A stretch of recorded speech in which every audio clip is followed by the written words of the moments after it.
Welcome to English Conversation Hub.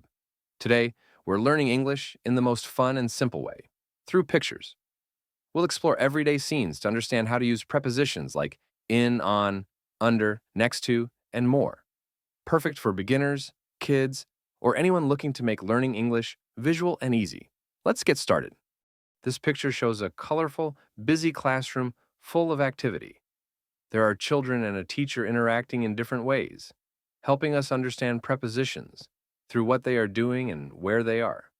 One child is sitting on a chair at a desk reading a book.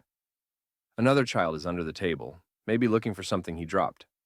A backpack is beside a desk. The teacher is standing in front of the whiteboard, teaching. A clock is hanging above the board. A cat is near the window, and a plant is on top of the shelf. Two kids are talking next to each other. One child is behind a curtain, possibly playing hide and seek. Books are inside a box on the floor. A globe is placed between two books on a shelf. If you enjoyed this video and found it helpful, don't forget to give it a thumbs up, share it with your friends, and subscribe to the channel for more engaging conversations. Thanks for watching, and I'll see you in the next video. Stay tuned and take care.